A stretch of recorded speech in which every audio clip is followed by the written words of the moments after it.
जय Hind. Smart topper में आपका बहुत बहुत स्वागत है। तो बच्चों कैसे हैं आप लोग? उम्मीद करते हैं आप अच्छे होंगे, स्वस्थ होंगे और मज़े में होंगे। तो बच्चों हमने बहुपद के वीडियो सीरीज में बहुपद के बारे में बहुत सारी बातें सीखें। बहुपद से संबंधित जितने भी प्रश्नावली थे उन सभी प्रश्नावली के प्रत्येक प्रश्नों का हल भी हमने किया। हम उम्मीद करते हैं कि आपको बहुत आसानी तरह से बहुपद को समझा पाए होंगे। आज बेटा हम लोग नई अध्याय दो चर वाले रैखिक समीकरण युग्म की शुरुआत करने वाले हैं। यह अपना अध्याय 3 है और इससे बहुत सारे प्रश्न परीक्षा में पूछे जाते हैं। और इस प्रश्न ये जो अध्याय है ना, ये इसलिए भी इम्पोर्टेंट हो जाती है क्योंकि इससे बहुत सारे प्रश्न तो पूछे ही जाते हैं, साथ ही साथ यदि हमारी पकड़ दो चर वाले रैखिक समीकरण या समीकरण हल करने पे आ जाती है तो मैथ जो है वह आसान लगने लगता है, क्योंकि मैथ में हर जगह जो है कहीं ना कहीं समीकरण का प्रयोग होता है। अगर बीजगणित के अलावा भी कई क्षेत्रों की हम बात करें, जैसे त्रिकोणमिति, क्षेत्रमिति, ज्यामिति, तो वहाँ भी समीकरण आ ही जाता है। तो बेटा यदि हम समीकरण पे अपनी पकड़ बना लेते हैं तो गणित जो है हमें आसान लगने लगती है। आप आज हमारे साथ अंत तक बने रहिए। हम जो है समीकरण के हल करना ही आपको सिखाएंगे। और सबसे पहले तो समीकरण क्या है ये भी हम आपको बतलाएंगे। वैसे अपने बहुपद वाले भी वीडियो सीरीज में हमने आपको बतलाया है कि बहुपद जो है समीकरण जो है वह क्या होता है, और इससे भी संबंधित जो भी चीज़ें थी जैसे सर्वसामिका है, बीजीय व्यंजक है, चर है, अचर है, बहुत सारी बातें हमने आपको पहले बतलाया है। हम आशा करते हैं कि आप जो है हमारे उस वीडियो को अवश्य ही देखे होंगे। अगर नहीं देखे हैं तो कोई बात नहीं है, एक बार जाइए और उसे देख कर आइए, ठीक है। और ऐसे आज बेटा हम लोग चालू करने वाले हैं दो चर वाले रैखिक समीकरण। तो सबसे पहले बात आता है कि समीकरण किसे कहते हैं, ठीक है। समीकरण किसे कहते हैं? इक्वेशन। समीकरण का मतलब होता है कि वैसा बीजीय व्यंजक जो दो पक्षों में लिखा हुआ हो और बीच में तुल्यता यानी बराबर का चिन्ह लगा हुआ हो। जैसे बेटा यदि हम लिखें कि x + y = 20 है, x + y = 20 है, तो यहाँ दो बीजीय व्यंजक हैं, एक x + y और एक जो है वो 20 है, और इनके बीच जो है ना ये बराबर का साइन लगा हुआ है। ये बराबर का साइन ही जो है इन्हें समीकरण बनाता है, ठीक है। तो समीकरण किसे कहते हैं ये तो हमें पता है। चर और अचर राशि उसमें होने चाहिए, दो पक्षों में यानी लेफ्ट और राइट दो पक्ष में होनी चाहिए, और बीच में बराबर की साइन लगी होनी चाहिए। क्लियर है इतना? तब ये क्या कहलाता है? समीकरण कहलाता है। अगर हम इसी में बोलते हैं कि x + 2 = 10 है, तो यहाँ भी देखिए दो पक्ष में है, बीच में बराबर का साइन लगा हुआ है, तो यह जो है वह समीकरण ही है, ठीक है। तो समीकरण किसे कहते हैं बेटा ये तो बात हम समझ रहे हैं। इसमें हमें ज़रूरत पड़ने वाली है चर और एक अचर। चर किसे कहते हैं जान रहे हैं ना? चर वह राशि जिसकी मान बदलते रहता हो उसे हम चर बोलते हैं, और जिसका मान नहीं बदलता है उसे हम अचर बोलते हैं, ठीक है। आइए देखिए, सबसे पहले बेटा हम देखते हैं कि एक चर वाले रैखिक समीकरण क्या है। पहले ये चीज़ देख लेते हैं। एक चर वाले रैखिक समीकरण। एक चर वाले रैखिक समीकरण क्या है ये देख लेते हैं। देखिए ध्यान दीजिएगा, एक चर का मतलब है वैसा समीकरण जिसमें केवल एक ही चर प्रयोग में हो, और बेटा रैखिक समीकरण का मतलब है कि उसकी घात जो है ना वह 1 होना चाहिए। देखिए रैखिक का मतलब समझिएगा, रैखिक का मतलब होता है कि जिसका घात 1 हो। जिसका घात कितना होना चाहिए? घात जो है वो बेटा 1 होना चाहिए, जिसकी घात 1 हो, 1 हो। अगर किसी चर राशि की घात समीकरण में 1 है तो उसे हम बोलते हैं कि रैखिक समीकरण है। और एक चर कहने का मतलब है कि यदि देखिए 2x + 5 = 10, 2x + 5 = 10, ये एक समीकरण है। हाँ सर ये समीकरण है क्योंकि इसमें चर अचर प्रयोग हुआ है और बीच में बराबर का चिन्ह भी है, ठीक है। इसमें चर कितने हैं बेटा? तो चर यहाँ पर देखिए केवल एक चर जो है वह x है, इसीलिए हम इसे एक चर वाले समीकरण बोलेंगे। लेकिन इसकी घात भी तो 1 है ना। यहाँ देखिए चर राशि की जो घात है वह कितना है? 1 है, इसीलिए इसे बोला जाता है कि एक चर वाले एक घातीय समीकरण या रैखिक समीकरण। एक चर वाले एक घातीय समीकरण या रैखिक समीकरण। तो अभी हमने क्या समझा कि वैसा समीकरण जिसमें केवल एक ही चर हो। चर जो है वो कितना रहना चाहिए? एक चर रहना चाहिए, और उसकी घात जो है वह 1 होना चाहिए, तब उसे हम बोलते हैं कि यह एक चर वाले रैखिक समीकरण होता है, ठीक है। इसका जो रूप है बेटा कुछ इस तरह से होता है। देखिए लिख देते हैं। ये सब सारी बातें आप पहले नोट कर लीजिएगा, इंपॉर्टेंट बातें हैं। देखिए अगर इसका मानक रूप लिखें यानी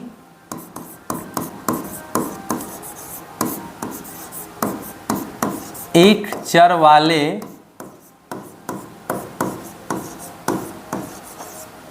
रैखिक समीकरण,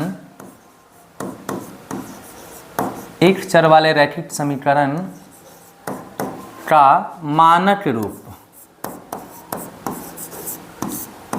मानक रूप देखो बेटा ध्यान देना, मानक रूप का मतलब होता है स्टैंडर्ड फॉर्म, जिसे सभी प्रकाशन जो भी किताब है वो सब देता है। वह कुछ इस तरह से होता है कि यदि कोई समीकरण ax प्लस बी बराबर 0 के रूप में हो, ax प्लस बी बराबर 0 के रूप में हो, तब हम उसे बोलते हैं कि ये जो समीकरण है वह एक चर वाले रैखिक समीकरण है। क्योंकि यहाँ पर देखिए, और एक बात और भी ध्यान देना है बेटा कि a जो है वो 0 नहीं होना चाहिए, यानी जहाँ a जो है वो 0 के बराबर नहीं होनी चाहिए, क्योंकि यदि ये 0 होगा बेटा तो ये जो चर राशि है ना वो पूरा 0 हो जाएगा। ठीक है, तो फिर तो ये अपना एक इसमें चर रहेगा ही नहीं, तो फिर इसको हम समीकरण भी नहीं बोल सकते हैं। तो a जो है वह 0 नहीं होना चाहिए, और दूसरी बात जो x है ना, x की जो घात है, यानी x की घात जो है वह 1 होना चाहिए, 1 हो, ये बात ध्यान देना है। यानी x की घात 1 होगा तो एक घातीय या रैखिक समीकरण होगा, और एक चर है इसलिए यह एक चर वाले रैखिक समीकरण कहलाता है। तो यह है एक चर वाले रैखिक समीकरण। ठीक है, इसमें केवल एक ही चर होते हैं। आगे भी इनके बारे में हम बहुत सारी बातें आपको बतलाएंगे कि इसका हल क्या होता है, और तुलना भी करके बतलाएंगे कि एक चर वाले रैखिक समीकरण और दो चर वाले रैखिक समीकरण में क्या क्या अंतर है, और दोनों के हल जो है वो क्या होते हैं। ठीक है, तो आइए अब जो है हम देखते हैं दो चर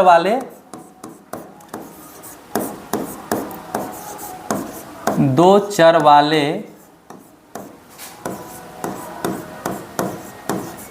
रैखिक समीकरण।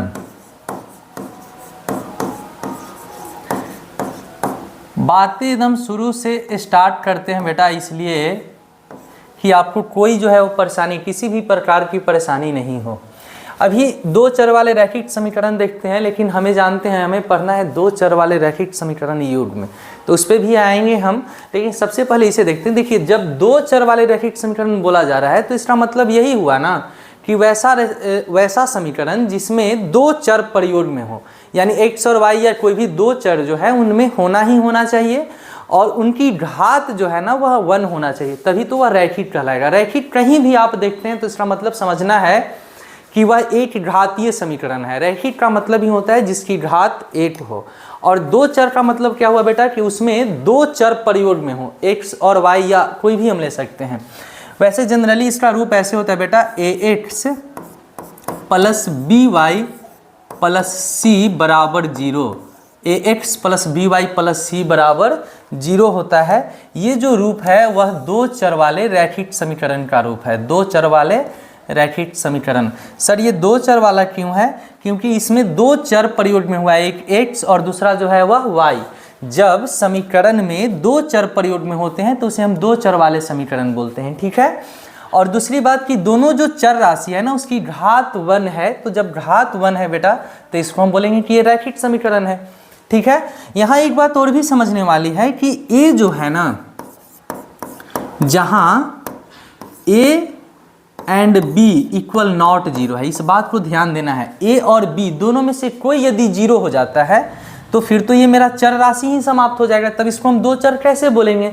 या दोनों में से कोई एक भी 0 हो जाए, यदि मान लेते हैं बेटा कि a 0 हो जाए, तो a 0 होगा तो ये जो पद है ना ये मेरा 0 होगा, तो बचेगा केवल by प्लस c, तो फिर तो ये एक चर आ जाएगा। समझ में आ रही बात? तो इन्हें दो चर बनाए रखने के लिए ये बात जरूरी है कि a और b 0 के बराबर नहीं होने चाहिए। ठीक है, और x तथा y दोनों का घात कितना होना चाहिए बेटा? 1 होना चाहिए, तभी ये बोला जाएगा कि यह रैखिक समीकरण है। तो साथ ही साथ सबसे पहला बात तो था कि a और b 0 के बराबर नहीं होना चाहिए, और दूसरी बात कि x तथा y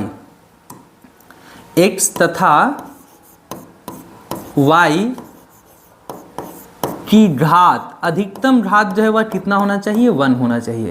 इस बात को समझ रहे हैं?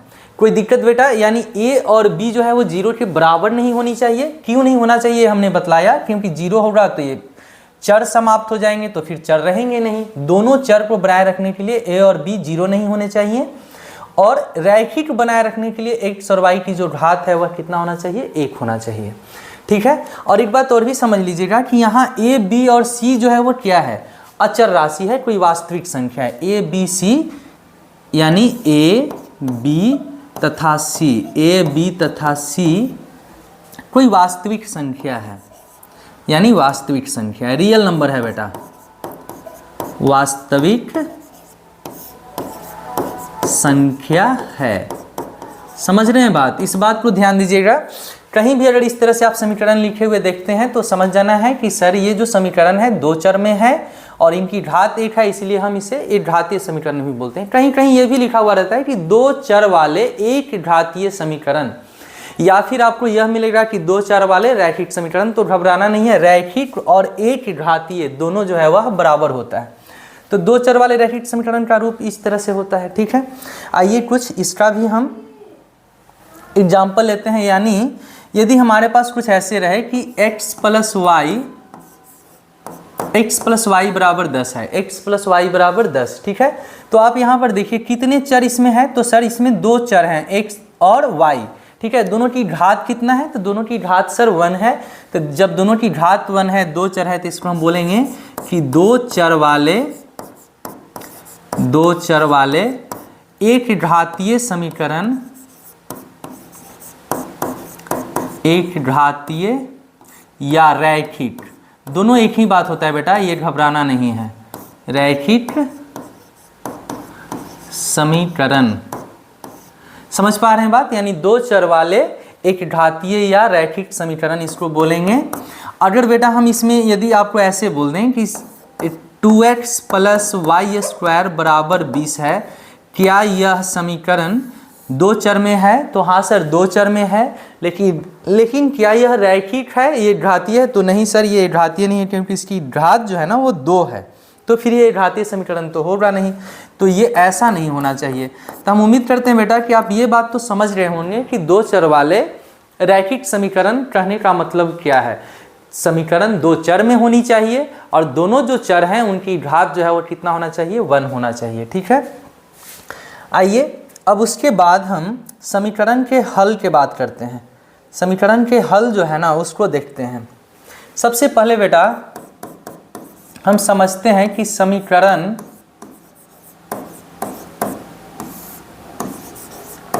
का हल, समीकरण का हल क्या होता है, सबसे पहले ये हम देखते हैं। देखिए कभी भी जब समीकरण रहेगा ना तो उसमें चर और अचर दोनों राशि रहेंगे, दो पक्ष रहेंगे, लेफ्ट साइड और राइट साइड। तो समीकरण का हल कहने का मतलब यह होता है कि समीकरण में जो प्रयोग हुआ है चर राशि, उसका वह मान जिसके लिए समीकरण अपने दोनों पक्षों में बराबर हो जाए। समझ रहे हैं बात, तब वह उस समीकरण का हल कहलाता है। जैसे यदि बेटा हम यह आपसे बोलें कि x प्लस 5 बराबर जो है वह 7 है, x प्लस 5 बराबर 7, यह एक समीकरण है, एक चर वाला समीकरण है और घात भी एक है। ठीक है, अब हम यह कहना चाह रहे हैं कि x के वह मान बतलाइए जिसके लिए इसके दोनों पक्ष बराबर हो जाए, यानी लेफ्ट साइड और राइट साइड बराबर हो जाए। तो आप बोलिएगा कि सर x बराबर 2 पर ये दोनों पक्ष जो हैं वो बराबर हैं, क्योंकि यहाँ 2 लेंगे तब 5 है 2 7 और इधर भी 7 है। ठीक है, तो ये जो x बराबर 2 हुआ ना वह इस समीकरण का हल है, इस समीकरण का हल है। बात समझ में आ रहा है। हल का मतलब होता है कि समीकरण में प्रयोग हुए चर राशि का वह मान जिस पर समीकरण दोनों पक्षों में संतुष्ट हो जाते हैं या बराबर हो जाते हैं, उसे हम बोलते हैं कि यह समीकरण का हल कहलाता है। तो घबराना नहीं है, कभी भी समीकरण के हल पूछा जाएगा तो बहुत ही सिंपल सी बात है, निकालना भी हम आपको बतलाएंगे कि किस तरह से निकाला जाता है। सबसे पहले उस थ्योरी को समझिए, उस जो कॉन्सेप्ट है ना, कॉन्सेप्ट को समझिए। हम लोग हल ज्ञात करते हैं, समीकरण बना भी लेते हैं, सोल्व भी कर लेते हैं, लेकिन हल के बारे में हमको पता ही नहीं होता है कि ये हल क्या होता है। ठीक है, तो बेटा ये ध्यान देना है कि हल कोई बड़ी बला चीज़ नहीं है, कोई भी बहुत बड़ी बला नहीं है। हल का मतलब होता है कि जो चर राशि है ना उसके जगह पर हम क्या रखें, कौन सी संख्या रखें जिसपे समीकरण दोनों तरफ संतुष्ट हो जाएं। ठीक है, बात समझ रहे हैं बात। ये तो एक चर में था, इसी तरह से दो चर में भी हो सकता है कि x प्लस वाई बराबर 10, x प्लस वाई बराबर 10। तो x प्लस वाई, देखिए यहाँ दो चर है और आपसे पूछा जा रहा है कि दो वैसी कोई संख्या बतलाएं जिनको जोड़ने पर 10 आ जाए। तो आप बोलिएगा कि सर x बराबर 2 ले लीजिए और y बराबर 8 ले लीजिए, ठीक है। तो 8 और 2 कितना आएगा बेटा, 10 आएगा। कोई दिक्कत परेशानी नहीं है ना। और भी इसका आंसर हो सकता है, बहुत सारे आंसर हो सकते हैं। आप बोलिएगा कि सर x के जगह पर 3 ले लीजिए, y के जगह पर 7 ले लीजिए, 7 और 3 10 आ जाएगा। लेकिन ये जो बेटा x बराबर 2, 8, 3, 7 ये सभी जो नंबर्स हैं ना वह इस समीकरण के हल हैं, क्योंकि ये सभी मान रखने पर यह समीकरण दोनों पक्ष में संतुष्ट हो जा रहा है। तब हम बोलेंगे कि ये जो समीकरण है उनके हल ये सब हैं, ठीक है। तो हल माने क्या होता है ये बात हम उम्मीद करते हैं कि आप समझ रहे होंगे। अब बात करते हैं कि हलों की संख्या पर, हलों की संख्या पर। तो समीकरण तो अभी हम लोग दो देखे हैं, एक तो एक चर वाले समीकरण और दूसरा जो है वह दो चर वाले समीकरण। तो दोनों टाइप के जो समीकरण है उसके हल के बारे में थोड़ा सा आइए चर्चा करते हैं। सबसे पहले बेटा हम बात करते हैं एक चर वाले समीकरण का हल। एक चर वाले रैखिक समीकरण बेटा, एक चर वाले रैखिक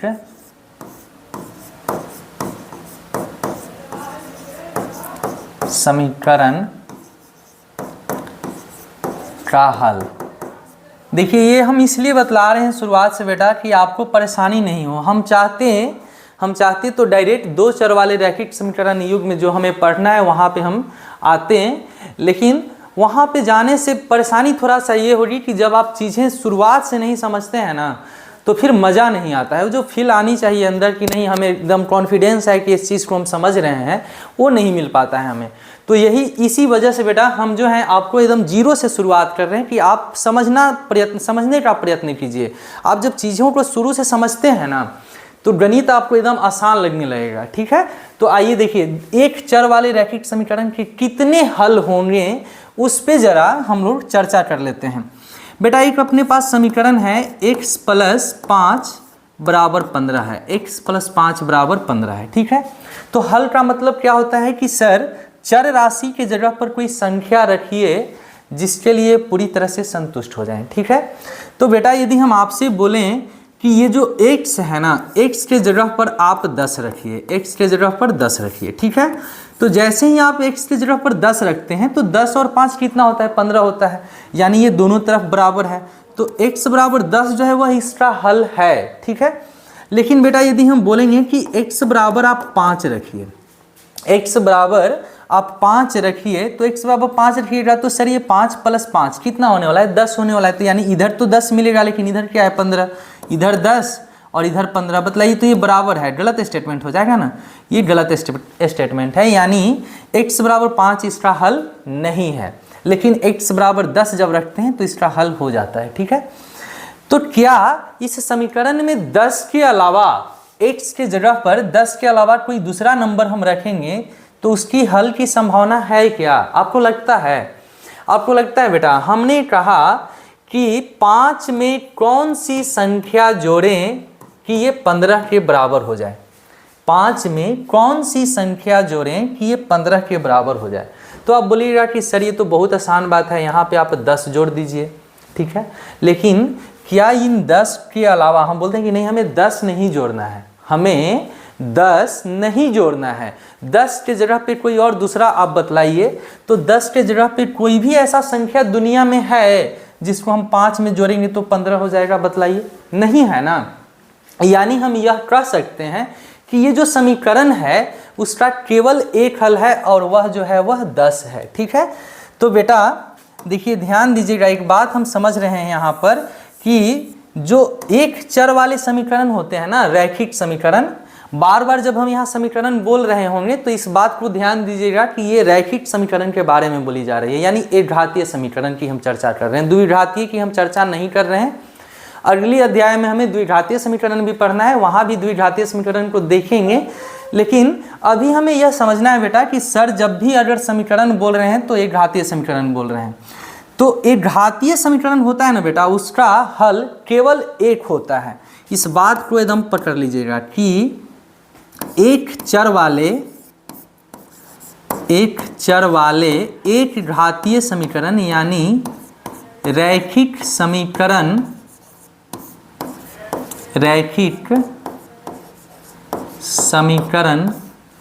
का केवल एक हल होता है। इस बात को एकदम समझ लेना है। सर ने कहा कि जो एक चर वाले रैखिक समीकरण है उसके कितने हल होंगे?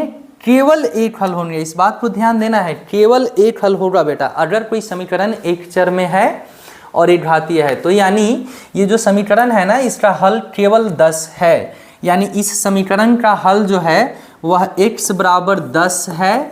x बराबर 10 जो है बेटा वह इसका हल है, समझें। और यदि x 10 के बराबर नहीं है, x 10 के बराबर नहीं है तो वह हल नहीं है, वह हल नहीं है। तो यहाँ एक बात समझने के लिए मिल रहा है कि जब समीकरण में केवल एक चर होगा तो उसका हल केवल और केवल एक होगा, बशर्ते कि उसकी जो घात है वह एक होना चाहिए। यानी एक घातीय समीकरण अगर एक चर में है तो उसके केवल एक ही हल होते हैं, ठीक है। आइए इसी बात को हम दो चर वाले समीकरण में भी जरा देखते हैं। देखिए, दो चर वाले रैखिक समीकरण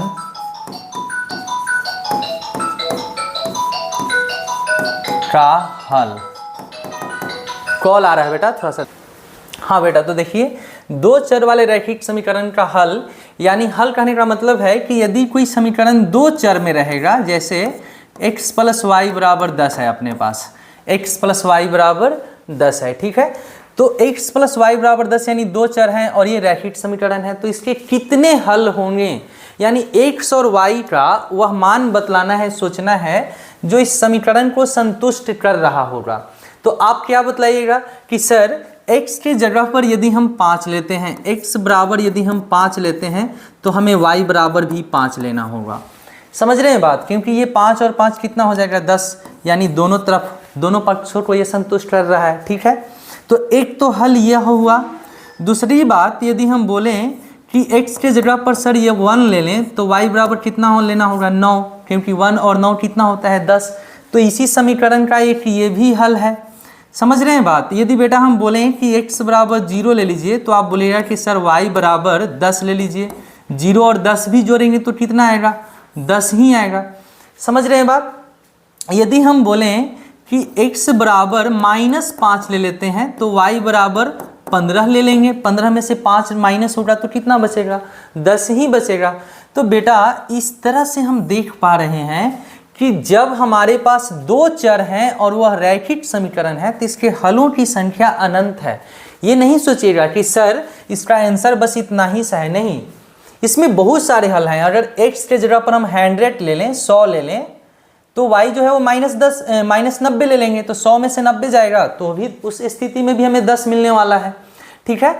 यानी जैसे ही समीकरण जब दो चरों में जाती है और उनके घात जो है वह एक होते हैं तो हलों की संख्या अनेक हो जाती है, अनंत हो जाती है। समझ रहे हैं बात? ये याद रखना है। यानी दो चर वाले रैखिक समीकरण बेटा का हल कितने होते हैं? अनंत होते हैं, अनंत होते हैं। इस बात को समझिएगा। बहुत बड़ी बात तो नहीं है, छोटी छोटी ही बातें, लेकिन ये सब चीज़ें अगर हम समझ लें तो हमें बाकी सारी बातें आसान लगने लगती है, ठीक है। देखिए यहाँ पर हमने क्या देखा था कि जब चर एक है रैखिक समीकरण में तो उसका केवल एक हल होता है। यानी यहाँ x के जगह पर 10 के अलावा कोई और इसका हल नहीं था, ठीक है। लेकिन जैसे ही बेटा अपने पास दो चर आता है रैखिक समीकरण में तो उसके हलों की संख्या अनंत आ जा रहा है। तो ये बात तो समझ में आ गई ठीक है। तो सर हमने अभी सीखा कि एक चर वाले समीकरण क्या होते हैं और उसका कैसा रूप होता है, दो चर वाले समीकरण भी हमने देखा और उसका कैसा रूप होता है, और दोनों समीकरण के जो हल होते हैं उसकी हलों की संख्या पर भी हमने चर्चा किया कि एक चर वाले हैं तो केवल एक हल होगा और दो चर वाले समीकरण है तो उसमें अनेकों हल होते हैं, ठीक है। लेकिन बेटा हमें 10वीं क्लास में जो पढ़ना है ना वह पेयर ऑफ लीनियर इक्वेशन पढ़ना है इन टू वेरिएबल, यानी दो चर में समीकरण भी होना चाहिए लेकिन जोड़ा में होना चाहिए, ठीक है। तो आइए अब हम उस पर चर्चा करते हैं। देखिए हमें जो पढ़ना है बेटा अध्याय 3 में वह पढ़ना है दो चर वाले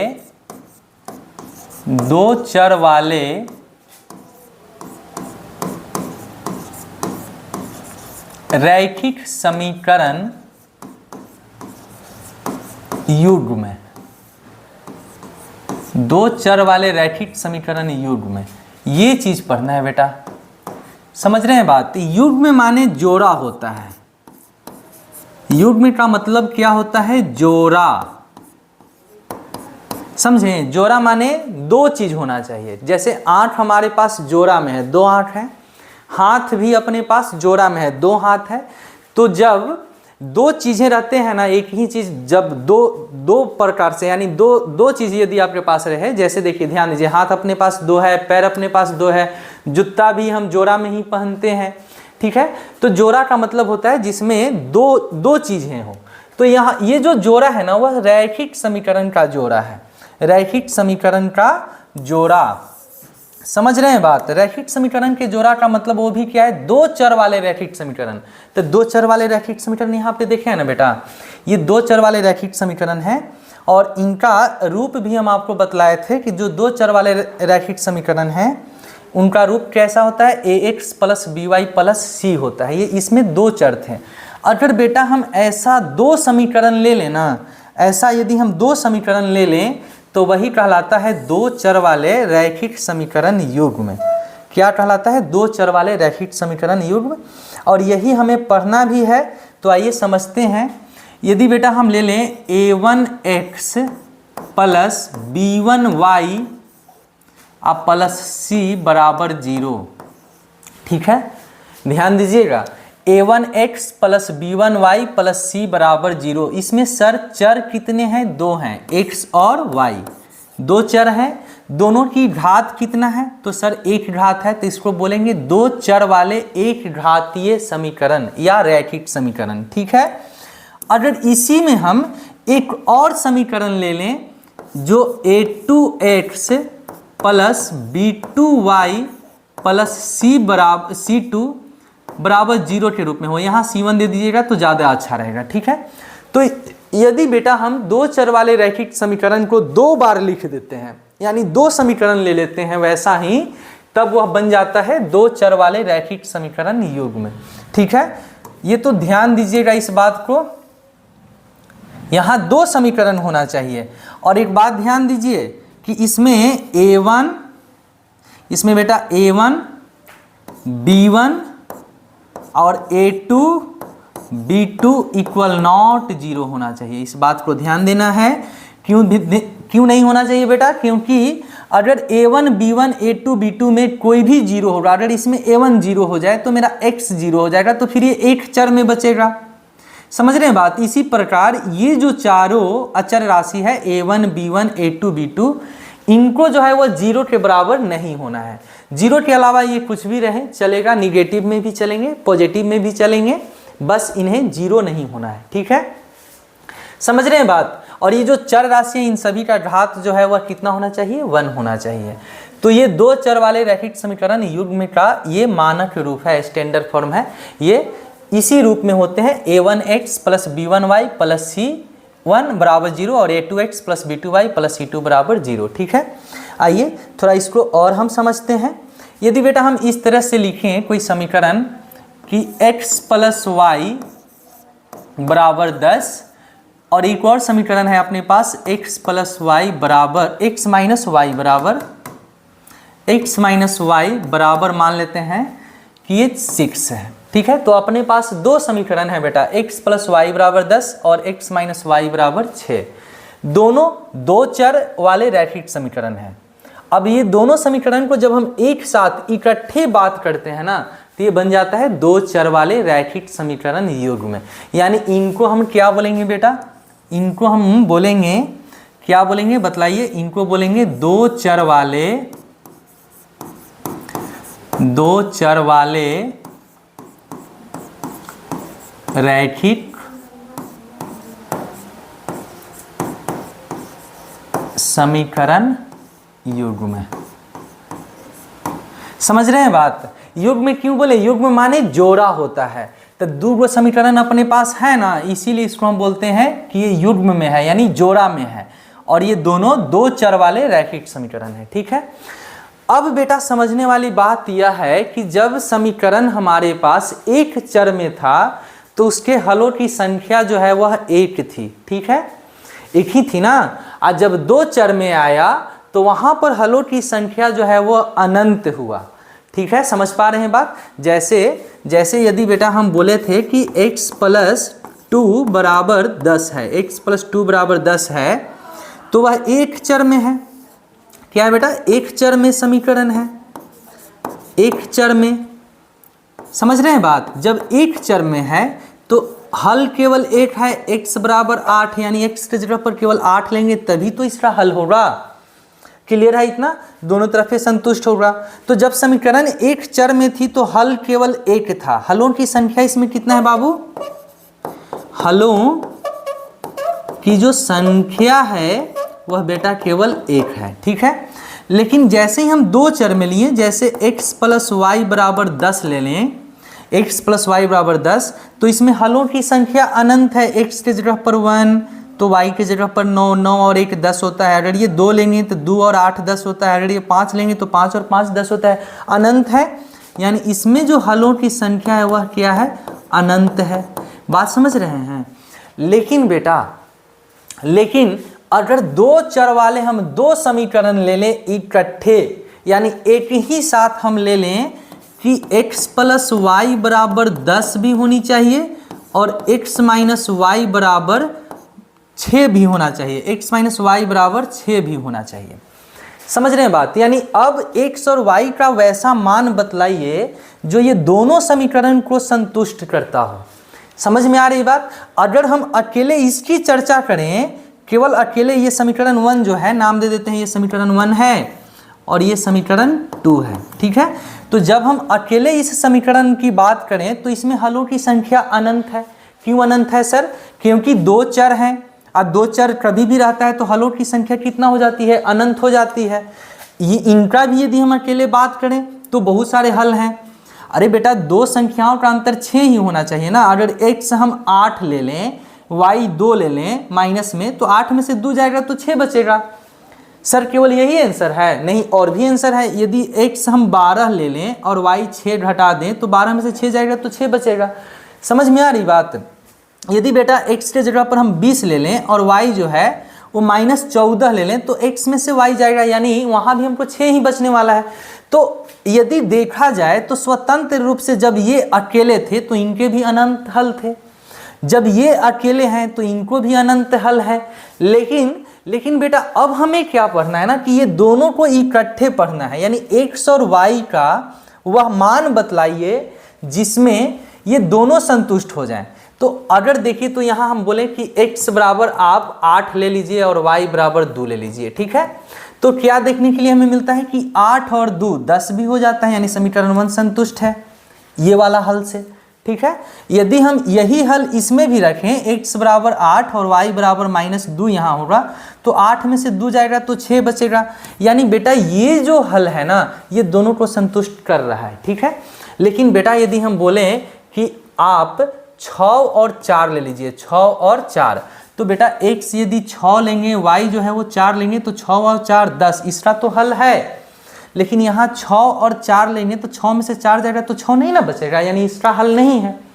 यानी हम देख पा रहे हैं कि जैसे ही हमें दो चर वाले समीकरण आ गए हैं और युग्म में आ गए हैं, यानी जोड़ा में आ गए हैं, तो उनके हलों की संख्या जो है ना उस पर विचार करना आवश्यक हो जाता है कि क्या उसका भी अनंत होगा या केवल एक ही होगा या कोई हो भी नहीं सकता है। समझ रहे हैं बात। एक चर में था तो केवल एक हल था, दो चर में स्वतंत्र है यानी अकेले है तो अनंत था। लेकिन जैसे ही दो चर वाले दो समीकरण हम अपने पास हों तो इनके हलों पे चर्चा हमें करना जरूरी हो जाता है बेटा। तो आइए अब जो है हम इसी बात पे चर्चा करते हैं कि हमारे पास जब दो चर वाले रैखिक समीकरण युग्म में रहें तो उनकी हलों की संख्या क्या क्या हो सकती है। ठीक है बेटा, देखिए दो चर वाले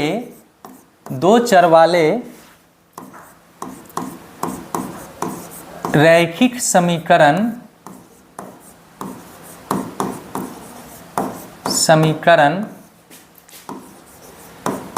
की हलों की संख्या पर अभी हम चर्चा करने वाले हैं, क्या क्या संभावना है बेटा। ठीक है, एग्जाम्पल से हम देखते हैं।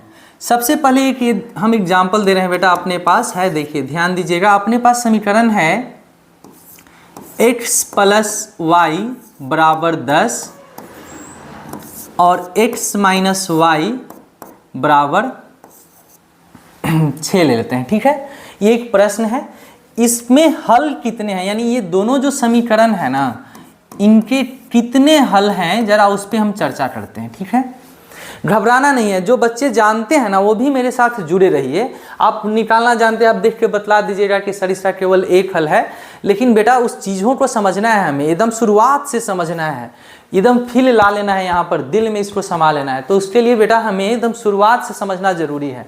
अगर आप जान भी रहे हैं तो आप मेरे साथ बने रहिए। देखिए ध्यान दीजिए बेटा, हम बोलेंगे ना कि सर इसमें x के जगह पर 8 और y के जगह पर 2 रखिए। ठीक है, x = 8 और y = 2, तो 8 और 2 10 होगा और 8 में से 2 जाएगा तो 6 बचेगा। लेकिन इसके अलावा कोई भी रखिएगा ना तो इनका हल नहीं है, क्योंकि बेटा यदि हम x बराबर बोलें कि 5 ले लीजिए और y बराबर भी 5 ले लीजिए तो ये 5 और 5 पहला समीकरण को तो संतुष्ट कर रहा होगा, लेकिन 5 में से 5 जाएगा तो फिर ये 6 नहीं ना बचेगा, यानी दूसरे समीकरण को संतुष्ट नहीं कर रहा है।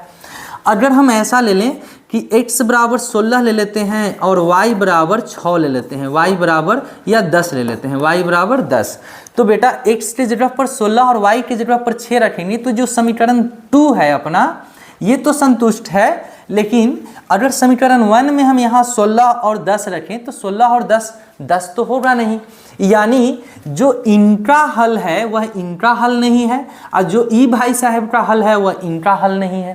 ठीक है, केवल अपने पास यही एक आंसर है x = 8 और y = 2 जो ये दोनों को संतुष्ट कर रहा है।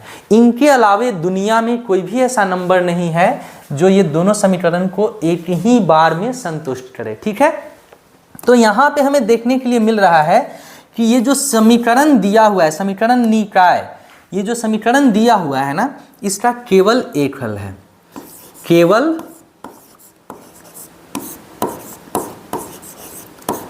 एक हल है। ठीक है, यानी दो चर वाले रैखिक समीकरण दिए हुए हैं कुछ इस तरह से, तो हमने देखा कि इनके केवल एक हल है। ठीक है, आइए कुछ दूसरा एग्जाम्पल पर हम एग्जाम्पल की ओर बढ़ते हैं। जैसे बेटा यदि अपने पास रहे x + y = 10 और 2x + 2y = 20, कुछ इस तरह से प्रश्न दिया हुआ है। ये समीकरण 1 है और ये समीकरण 2 है। अब आइए इन जो समीकरण दिए हुए हैं समीकरण युग्म, इनके हलों के बारे में हम देखते हैं, विचार जरा करते हैं कि इस पे क्या क्या किया जा सकता है। तो बेटा देखिए, अगर x के जगह पर आप 2 और y के जगह पर 8 रखते हो, ठीक है, तो सर ये 2 8 10 हो जाएगा, 8 और 2 10 होगा। ठीक है, अगर यहाँ पर बेटा 2 रखेंगे तो 2 दूनी 4 और यहाँ 8 रखेंगे तो 8 दूनी 16, 16 और 4 कितना होता है 20 होता है, यानी ये इनका हल है, दोनों का हल है। अगर हम बोलें कि x = 4 और y = 6 रखिए, समझ रहे हैं बात, x = 4 और y = 6, तो 6 और 4 10 होता है, सही है। अगर बेटा यहाँ हम 6 रखेंगे तो 6 दूनी 12 और यहाँ 4 रखेंगे तो 4 दूनी 8, 12 और 8 कितना होता है 20, यानी ये भी हल दोनों का है।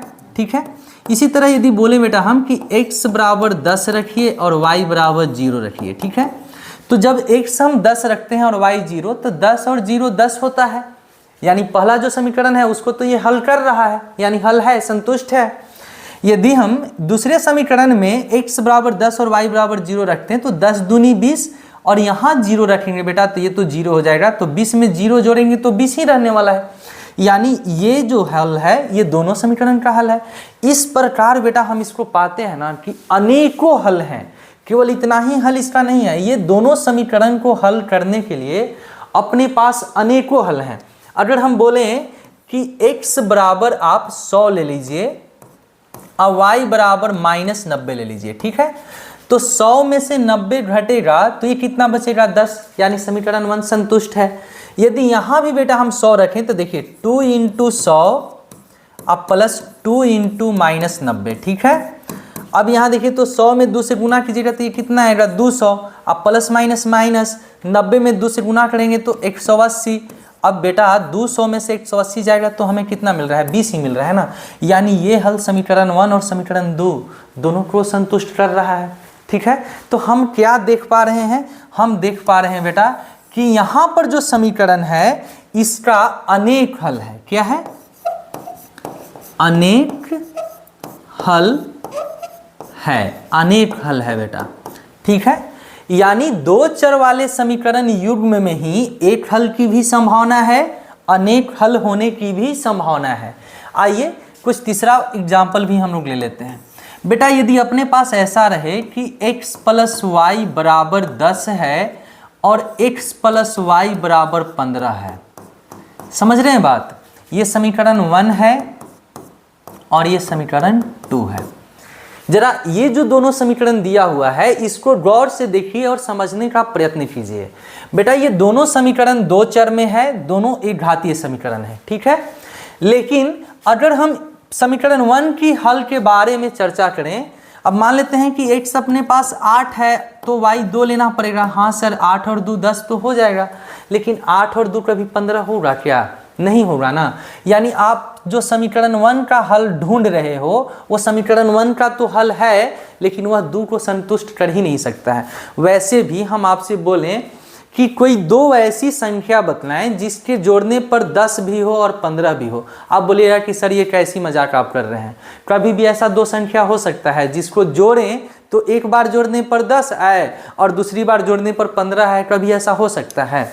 बेटा इसका मतलब यही ना है कि दो संख्या को जोड़ के हमें 10 लाना है। हम बोलें कि सर आप ले लीजिए 6 और 4, ठीक है, 6 और 4 जोड़ेंगे तो 10 तो आ जाएगा, लेकिन 6 और 4 15 आएगा? नहीं आएगा ना।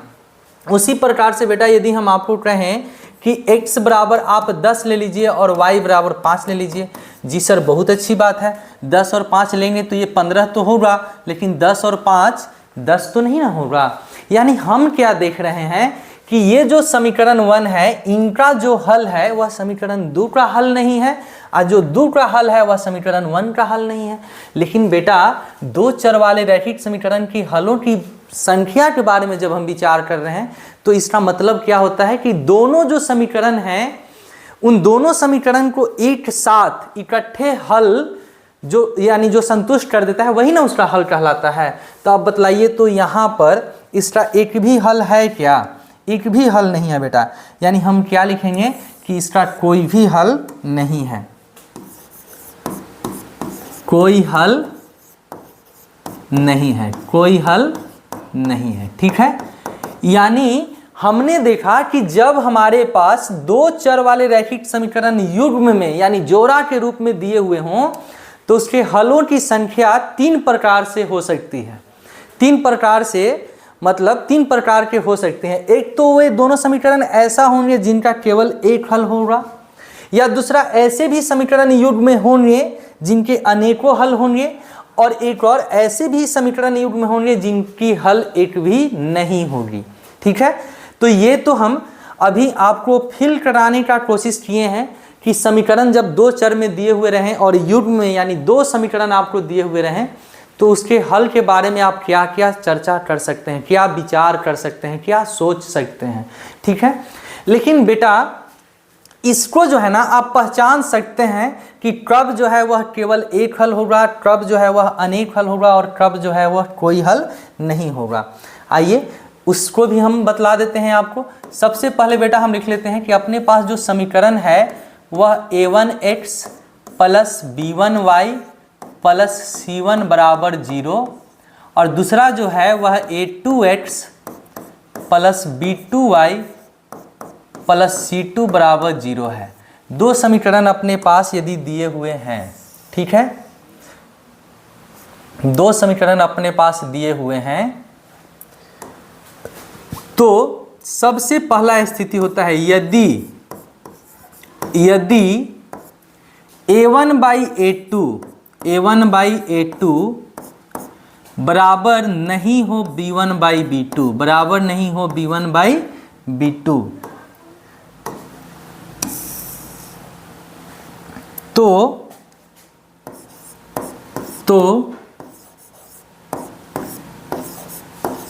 केवल एक हल होगा, केवल एक हल होगा। ये इंपॉर्टेंट है, इसको याद कर लीजिएगा, ठीक है। अगर a1 बाई a2 बराबर नहीं है b1 बाई b2 तो केवल एक हल होगा। जैसे बेटा अभी जो हम प्रश्न दिए थे कि x प्लस वाई बराबर 10 और x माइनस वाई बराबर 6 था, यही था ना प्रश्न। देखिए x प्लस वाई बराबर 10 और x माइनस वाई बराबर 6, तो इनके जो है हल केवल एक थे। क्यों हल थे? क्योंकि जानते हैं यहाँ जो सामने है ना वो a1 है, ये b1 है, ये a2 है और ये जो है वह b2 है, ठीक है। तो यदि हम आपसे बोलें कि बेटा a1 बाई a2 बतलाइए तो आप बोलेगा कि सर 1 बाई 1 यानी 1, ठीक है। हम बोलेंगे कि बेटा b1 बाई b2 बतलाइए तो 1 बाई माइनस 1, 1 बाई माइनस 1, ये कितना बराबर होगा? -1 के बराबर होगा। तो अब हम कह सकते हैं ना कि a1 बाई a2 अब बराबर नहीं है b1 बाई b2, क्योंकि ये जो है a1 बाई a2 पॉजिटिव में 1 है और b1 बाई b2 जो है वो निगेटिव में 1 है, तो ये चीज़ें तो बराबर नहीं है। यानी अगर ये शर्त का पालन कर रहा हो दो चर वाले रैखिक समीकरण युग्म तो उसका केवल एक हल होता है, ठीक है। a1 बाई a2 बराबर नहीं b1 बाई b2 तो उसके केवल कितने हल होंगे? केवल एक हल होंगे। और भी कुछ एग्जाम्पल देते हैं। जैसे बेटा यदि मान लेते हैं कि 2x प्लस 3y बराबर 10 है और एक है अपना 5x प्लस 10y बराबर 40, समझ रहे हैं बात। तो यहाँ a1 बाई a2 यदि निकालिएगा आप तो कितना आएगा? 2/5। यदि b1 बाई b2 निकालिएगा तो ये 3/10। देखिए ये दोनों बराबर नहीं है ना, तो लिखेंगे कि चूंकि a1 बाई a2 बराबर नहीं है b1 बाई b2 इसलिए इसके कितने हल होंगे? केवल एक हल होंगे। जब हम समीकरण के हल ज्ञात करना सीखेंगे तो वहाँ पे आप निकाल के देख लीजिएगा कि हाँ सर एक ही हल है। लेकिन अभी बस हम उसके हलों पे चर्चा कर रहे हैं कि हल जो है कब एक होते हैं, कब अनेक होते हैं और कब कोई नहीं होते हैं, ठीक है।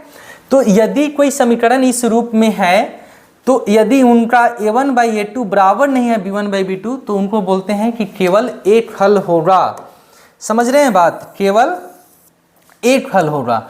और इस स्थिति में इसका एक और भी नाम है बेटा। यदि ग्राफ की बात करें तो जानते हैं इसको अविरोधी भी बोला जाता है कि यह जो है वह अविरोधी है। अविरोधी एक और भी नाम है अविरोधी। एक और नाम है कि यह संगत है। एक संगत और एक असंगत भी होता है।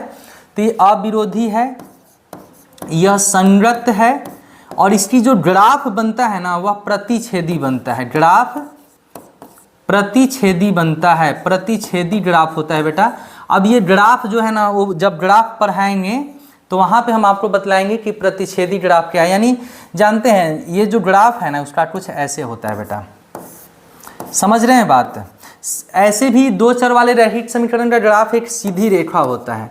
तो एक जो समीकरण है उसका एक ग्राफ होगा और दूसरा जो समीकरण है उसका एक और भी ग्राफ होगा। ये दोनों जो ग्राफ है ना वो केवल एक बिंदु पर काटेंगे, केवल एक बिंदु पर प्रतिच्छेद करते हैं, इसीलिए इसे प्रतिच्छेदी भी कहते हैं, ठीक है।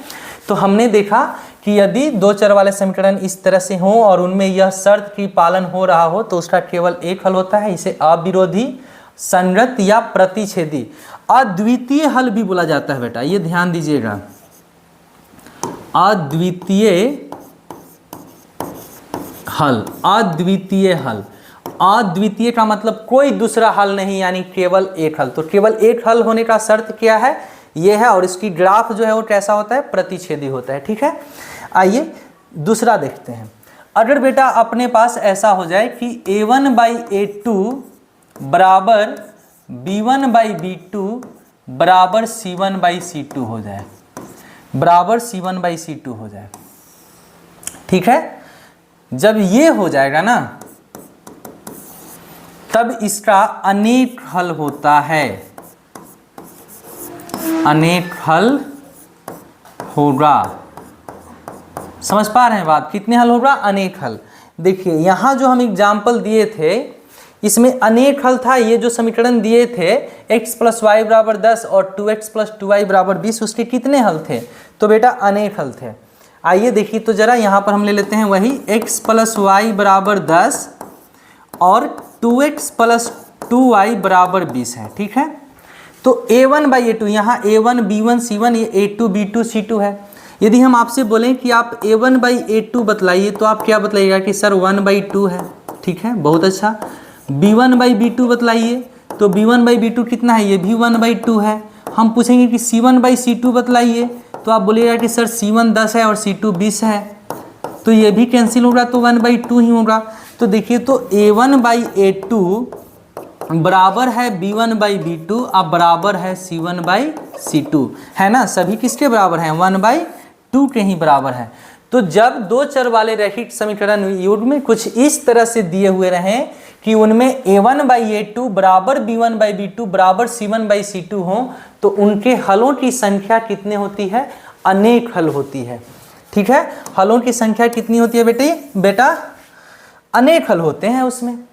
ठीक है, जैसे अनेक हल तो हैं ही, इनका एक और भी नाम है, ये भी अविरोधी हैं, इन्हें भी अविरोधी कहा जाता है। विरोधी यानी जिसका हल नहीं हो, अविरोधी यानी जिसका हल हो। समझ रहे हैं बात। इसको आश्रित भी बोला जाता है बेटा, आश्रित, इन्हें आश्रित भी बोला जाता है। ठीक है, और एक चीज और, इनका जो ग्राफ है ना, जो ग्राफ है वह समपाती होता है, इनका ग्राफ समपाती होता है। घबराना नहीं है, जब ग्राफ पढ़ेंगे तो वहां पर हम देखेंगे कि प्रतिच्छेदी ग्राफ क्या है, समपाती क्या है और समांतर क्या है। लेकिन फिर भी हम आपको बतला दें, अभी हमने क्या बतलाया बेटा, अभी हमने आपको बतलाया है कि जब कोई समीकरण दो चर में है तो उनका ग्राफ सीधी रेखा होता है। क्या होता है, सीधी रेखा होता है। ठीक है, तो ये एक मेरा समीकरण 1 का ग्राफ था, और इसी पर यदि एकदम हूबहू इसी को तोपते हुए यदि समीकरण 2 भी चला जाए ऐसे, समझ रहे हैं बात, तब इसको बोला जाता है कि ये समपाती है। यानी एक ही सरल रेखा पर दो लाइन यदि पास कर रहा हो तब वह कहलाता है समपाती। असमपाती, अब बताइए कितने बिंदु पर टच हुआ है, दोनों लाइन कितने बिंदु पे टच हुआ है। अब बोलिएगा कि सर जब एक ही लाइन पे दूसरी लाइन गुजर रही है तो अनेकों बिंदु पे टच होते हुए जा रही है, यानी इनके हलों की संख्या कितना होना चाहिए, अनेक होना चाहिए। और ये जो दूसरा था इसमें देखिए तो एक समीकरण ये और एक समीकरण ये, कितने बिंदु पे केवल टच हुआ है, तो सर केवल एक बिंदु पे टच हुआ, तो इसका हल है केवल एक।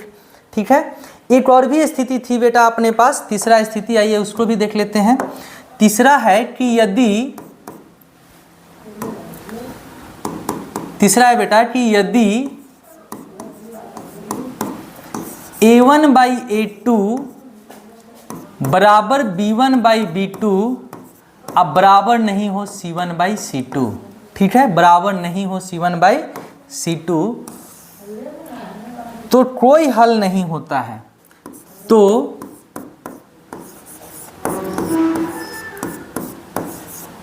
कोई हल नहीं होता है, कोई हल नहीं होता है।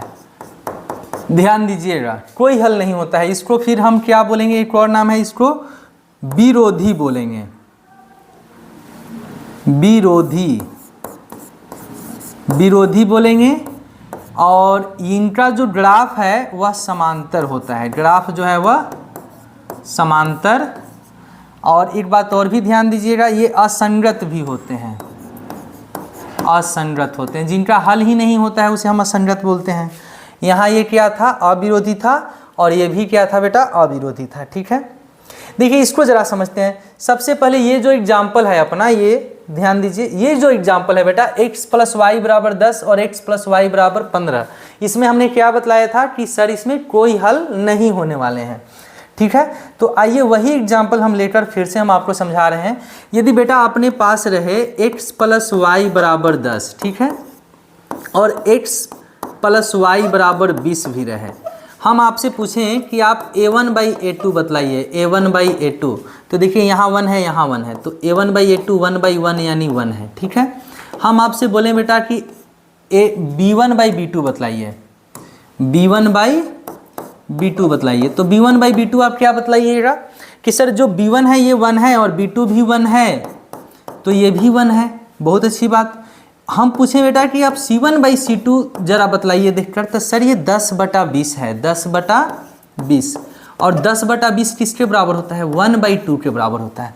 अब जरा देखिए तो जो a1/a2 है वह 1 है, b1/b2 भी 1 है, लेकिन c1/c2 1/2 है, यानी a1/a2 बराबर तो है b1/b2 का, लेकिन बराबर नहीं है c1/c2, तो इसीलिए सर इसका क्या हुआ है, कोई हल नहीं हुआ है। समझ में आ रही बातें? यानी अगर कोई दो चर वाले रैखिक समीकरण आपको दिए हुए रहे युग्म के रूप में, और उनमें यह शर्त पालन हो रही है कि a1/a2 बराबर b1/b2 बराबर नहीं है c1/c2, तो उसका कोई हल नहीं होता है, उसे हम विरोधी बोलते हैं, और उसकी ग्राफ समांतर होती है, और ये असंगत होते हैं। असंगत का मतलब क्या है बेटा? असंगत का मतलब है कि जिसका कोई हल ही नहीं हो। समझ रहे हैं बात?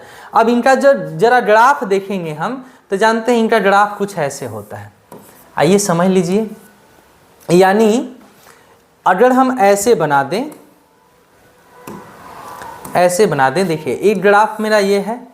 अरे बेटा दो समीकरण होता है ना, दो समीकरण होता है, तो एक समीकरण का एक सीधी रेखा होगा और एक और अपने पास समीकरण बचा हुआ है, उस समीकरण का भी यदि हम ग्राफ बनाएं तो कुछ ऐसे जाएगा, और ये दोनों देखिए एक दूसरे के समांतर है। तो समांतर, दो समांतर लाइन एक दूसरे को कितने बिंदु पर प्रतिच्छेद करती है? तो आप कहिएगा कि सर एक भी ऐसा बिंदु नहीं है जहां से दोनों गुजर रहे हो, ये अलग गुजरता है, ये अलग गुजरता है। ठीक है, तो जब एक भी मिलान बिंदु नहीं है तो उसका कोई हल नहीं होगा। इसमें देखिए अनेकों मिलान बिंदु हैं, एक ही लाइन पर दूसरा लाइन जा रहा है तो अनेक हल हो रहे थे, और यहाँ जो है वह केवल एक मिलान बिंदु है, इसलिए इसका केवल एक हल हो रहा था। तो बेटा हमने सीखा कि दो चर वाले जो रैखिक समीकरण युग्म हैं उनके हलों की संभावना, उनमें एक हल भी हो सकते हैं, अनेक हल भी हो सकते हैं, और कोई हल भी नहीं हो सकते हैं। ठीक है, कब एक हल होगा, कब दो हल होगा, कब अनेक हल होगा, और कब कोई हल नहीं होगा, ये सारी बातें हमने सीख लिए हैं। अब बात है बेटा हल ज्ञात कैसे किया जाता है, यानी समझिएगा, अब हमें पढ़ना है बेटा दो चर वाले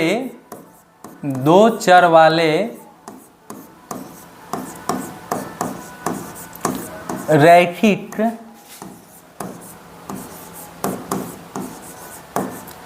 समीकरण युग्म का हल ज्ञात करना, हल ज्ञात करना। अब हमें जो है वह सीखना है कि दो चर वाले रैखिक समीकरण युग्म का हल कैसे ज्ञात किया जाता है। ठीक है, तो उसके लिए बेटा 5-6 विधि हैं, 5-6 विधियां हैं, हम लोगों को सीखना है। 5-6 तरीका से हम आपको बतलाएंगे कि किस तरह से दो चर वाले रैखिक समीकरण को हल किया जाता है। सबसे पहला है बेटा, सबसे पहला है ग्राफीय विधि। हम आपको बतलाएंगे सबसे पहले ग्राफीय विधि,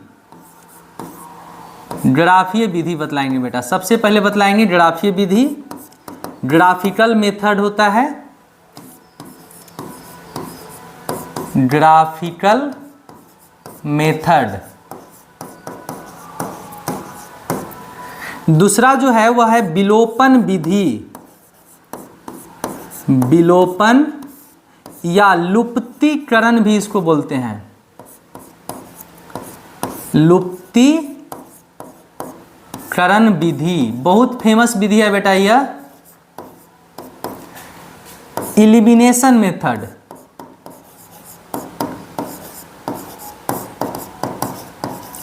elimination method.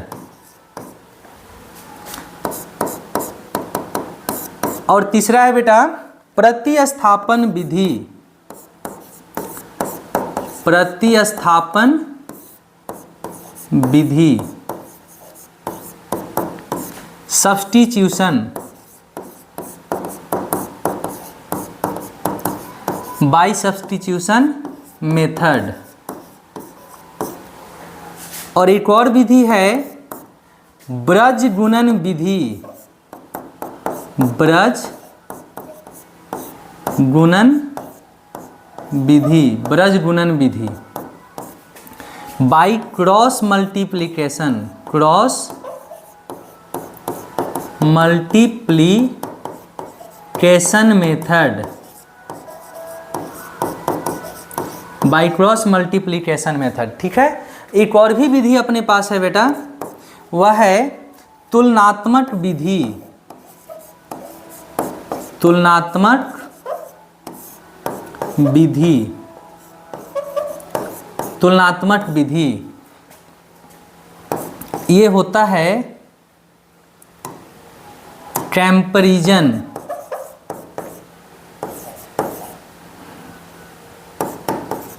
Comparison method, bye comparison method. और एक और भी विधि है बेटा अनुपात निर्णय विधि, अनुपात निर्णय विधि, बाय रेशियो,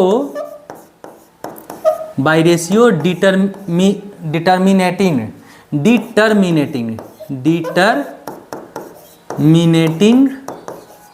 मेथड। समझ रहे हैं बात? तो बेटा अपने पास दो चर वाले रैखिक समीकरण युग्म को हल करने के लिए टोटल कितने विधि हैं? तो देखिए अपने पास टोटल 6 विधि हैं, ग्राफीय विधि, विलोपन विधि, प्रतिस्थापन विधि, ब्रज गुणन विधि, तुलनात्मक विधि और अनुपात निर्णय विधि। तो 6 विधियां हैं अपने पास इन्हें हल करने के लिए। इनमें बेटा सबसे जो इम्पोर्टेंस है वह ग्राफीय विधि है।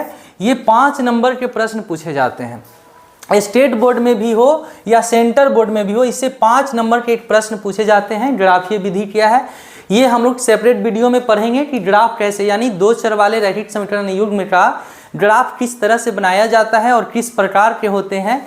यह सारी बातें हम अगली वीडियो में आपको बतलाएंगे कि ग्राफीय विधि क्या है। उसके बाद बेटा विलोपन विधि भी बहुत इंपॉर्टेंट है, विलोपन या लुप्तीकरण विधि, ये भी हम आपको बतलाएंगे।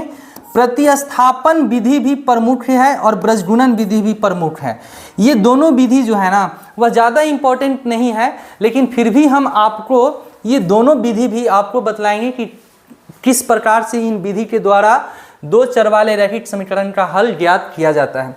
तो आगे हम हर एक पॉइंट को, यानी जो भी विधि है ना उस विधि के लिए एक जो है से सेपरेट वीडियो बनाएंगे, रिकॉर्ड करेंगे, जिसमें हम आपको बतलाएंगे कि ग्राफीय विधि से किस तरह से हल करेंगे, और विलोपन विधि के लिए भी सेपरेट बनाएंगे, प्रतिस्थापन विधि के लिए और ब्रजगुणन विधि के लिए, और कई सारे प्रश्नों को हम हल भी आपके सामने करेंगे कि देखिए किस तरह से बनाया जाता है।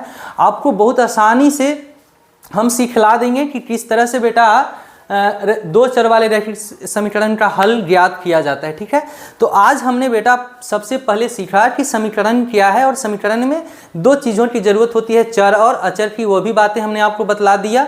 उसके बाद हम सबसे पहले एक चर वाले रैखिक समीकरण देखें। एक चर वाले रैखिक समीकरण में कितने हल होते हैं? केवल एक हल होते हैं। ठीक है, लेकिन जैसे ही दो चर में जब समीकरण जाता है रैखिक समीकरण, तो उसमें हलों की संख्या अनेक हो जाती है। लेकिन बेटा दो चर को भी यदि दो समीकरण दिया हुआ रहे तो उसमें हलों की संभावना या तो अनेक होगा या एक होगा या कोई भी नहीं होगा। और ये कौन कौन से शर्त हैं, इन शर्तों को भी हम देखें।